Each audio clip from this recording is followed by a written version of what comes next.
Good morning and welcome to the new episode of Dr. Lamba's Awakening Call. You must have been shocked at the very title of today's episode.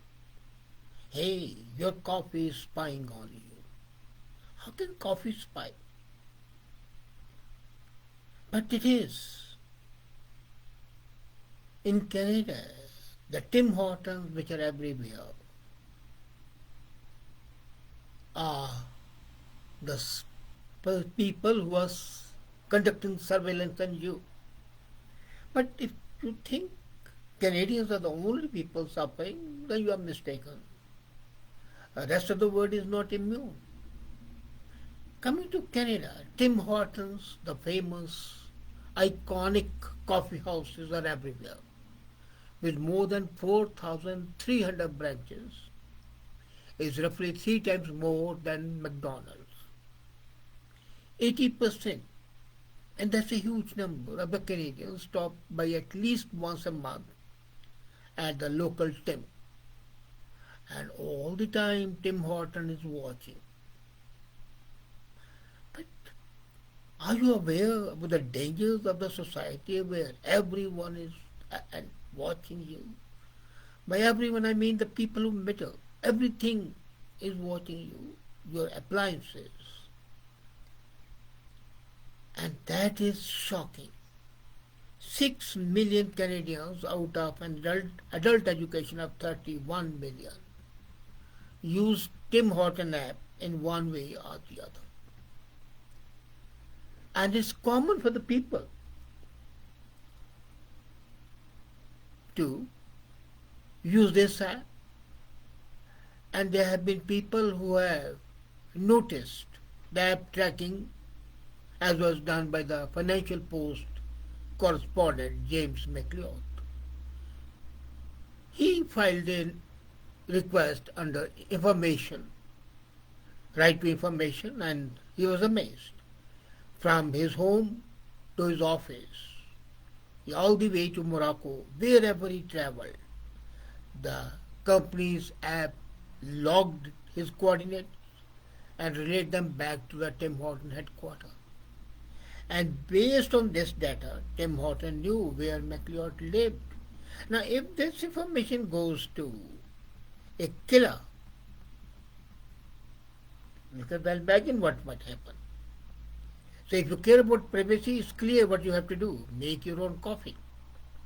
But that may not be enough. Christopher Balding of the New Kite Data Lab discovered Chinese-made coffee machines sending data back to Beijing. These machines are Kelrum machines. They gather information about who used them, where they lived, and if they were used commercially, and the payment data. Even your bank information, your credit card information is relayed. You can dismiss such scandals by saying, so what? The Chinese Communist Party knows how I like my coffee, but then there are inherent dangers. And this is far more than coffee. It's an example of how common and even mundane high-tech surveillance has become. And what is at stake? You. You are at stake. The combination of smartphones and smart houses means an unprecedented amount of private data now out in the open. Often, your location information is available for purchase to the highest bidder. Many of the buyers want the ability to market their products to exactly the right consumer at the right place at the maximum price. And this becomes so common and automated that you have become desensitized to it. It's why when you search for shoes on Amazon, ads exactly the size and the type of shoe you want follow you around the internet for weeks. And I'm amazed that happens. Now it used to happen only online. Now it's happening online.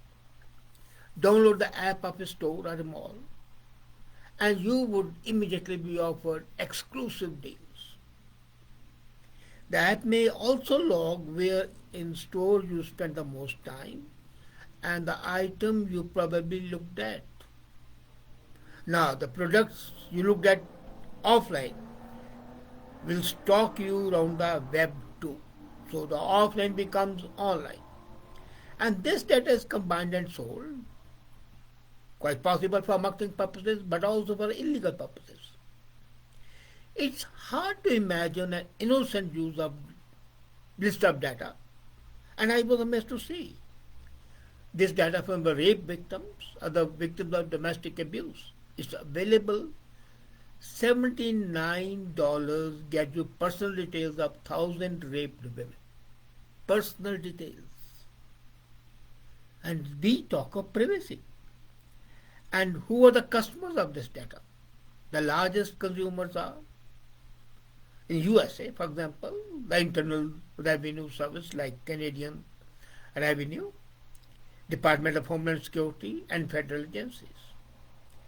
They buy data from companies like Xmode and Vental. Now, what does Xmode do? They compile data from 100 different apps. And Democratic Senator Ron Wyden accused the government of using his credit card to get around the Constitution, the rights of the people, and get sensitive information about them. Government lawyers claim that because consumers voluntarily give their data, so the government can ignore the constitutional restrictions. And look at in Canada, it's not just the coffee house is using the data.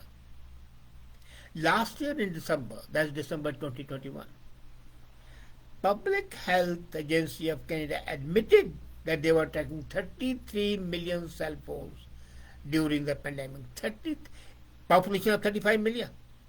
And 33 million cell phones are being tracked. Naturally, 2 million kids don't have the cell phone.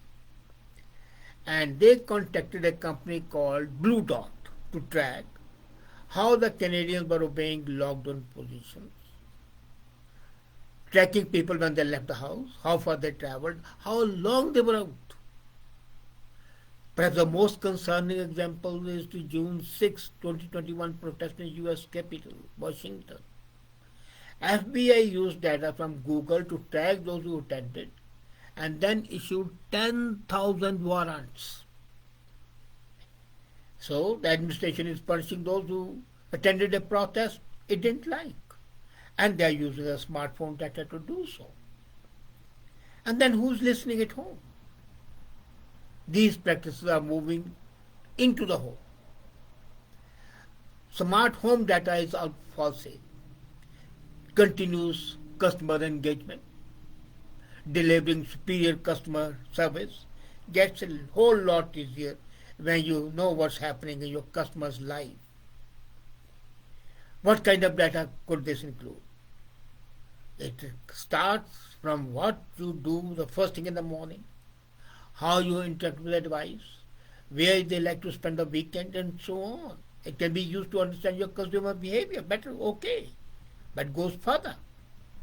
For example, take the smart TV with a built-in camera. And FBI's information is that beyond the risk that your TV manufacturer and the app developer may be listening, the television is also a gateway to the hackers to come into your home, hack your bank accounts, hack your credit card information, and give it to the criminals. Are you shocked? Let's proceed still further. Intelligence agencies are among the most important users, and they are worming their way into these devices. WikiLeaks published details of a tool called Weeping Angel. Now, Weeping Angel was developed by CIA and MI5. What they did, they have turned Samsung smart TVs into an undercover modes. So, MI5, Military Intelligence 5 of England, and CIA, they access this microphone, Wi-Fi credentials, and your history, everything. They can watch what you are doing at home. They can hear what you are talking to your wife. And manufacturers of smart speakers and home cameras devices always give data to the government when the warrants are there. So it's hard to know how much they hand over. But at least the only thing is that you need a warrant. But we have seen that this legal caveat can always be abused. Warrants can be issued in a second. And overseas, situation is still worse. Scotland government extended home hate speech laws into home. You can't even hate somebody not at home, in your home. Certain sentiments are forbidden by law even in a private setting. And long before someone is prosecuted for comments overheard by their smart speaker, then ties with China are more concerning. I'm really worried. Kellerum's coffee machines are not the only smart devices made by the companies which are controlled by the Chinese Communist Party. It's collecting data on everything, anything, everybody. And Christopher Balding says that as a manufacturing hub of the world, they can put this capability to all sorts of devices that go all over the world. Microphones are appear on more devices. And it's not just a smart speaker from Amazon. Your vacuum cleaner, your kettle, your refrigerator, all have that information. And one of the biggest players in the smart home market is called Tuya. Now, Tuya you may not have heard, but it has 5,000 brands. It covers 5,000 brands, including Tuya's devices in their product. And they sell more than 1,000 different types of smart devices. By now, they have sold more than 100 million products. And like all Chinese companies, they give all the information, all the data to the Chinese government because they are a part of the Chinese Communist Party. And Tuya could siphon the data, including classified government data, and make it available to the Chinese government.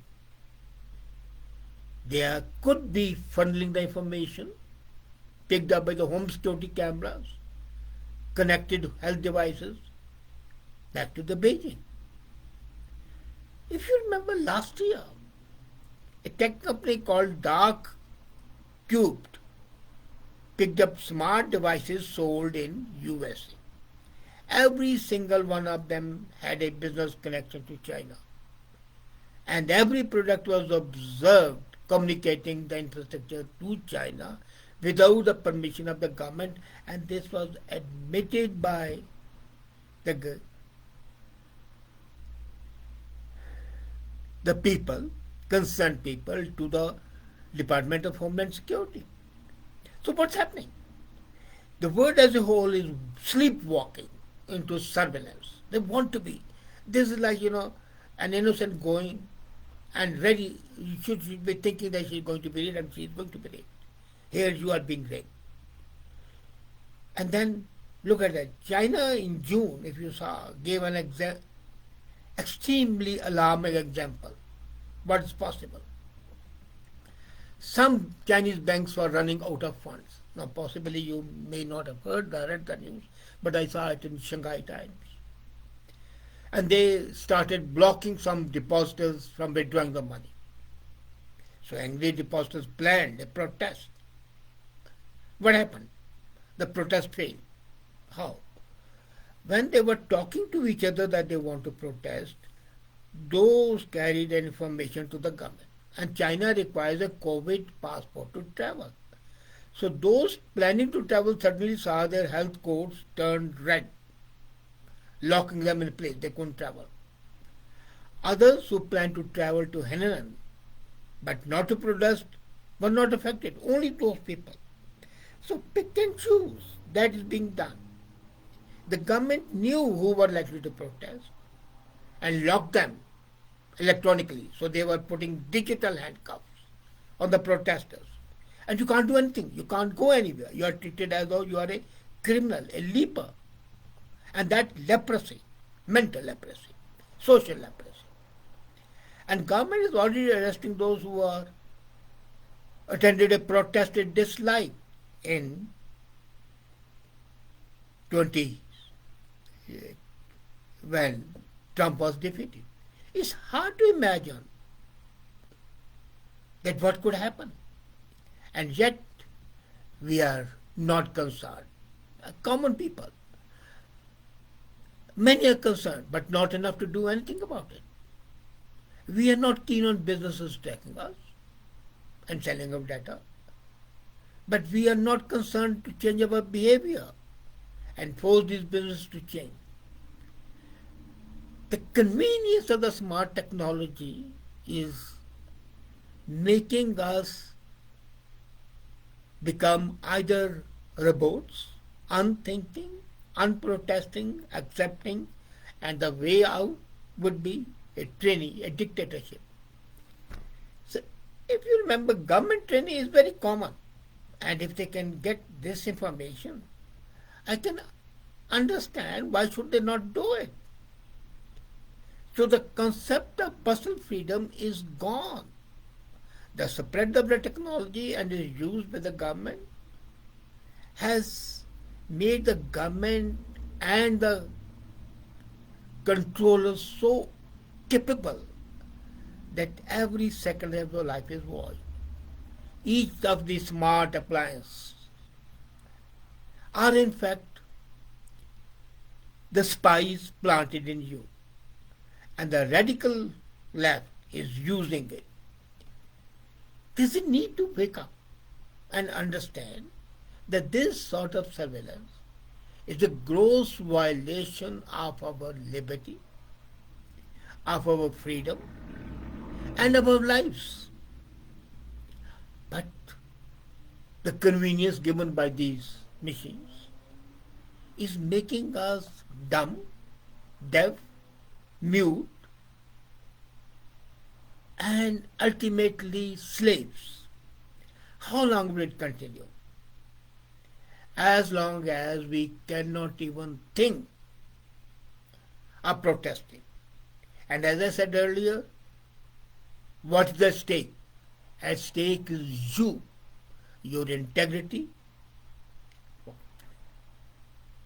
even your thoughts and your action. You are for sale. And the corporate sector, they were doing it. Now the government agencies are watching you. The big brother is all over you. So the concept of freedom, you can bid goodbye to that. Not only the coffee house, your coffee and your drink watches you, but your TV watches you, your phone watches you, your fridge watches you, your vacuum cleaner watches you, and you are watched with 1,000 eyes watching every moment of yours. Can anything save you? The only thing that can save you is your action. Are you ready to do it? It's up to you. Think about it. Thank you.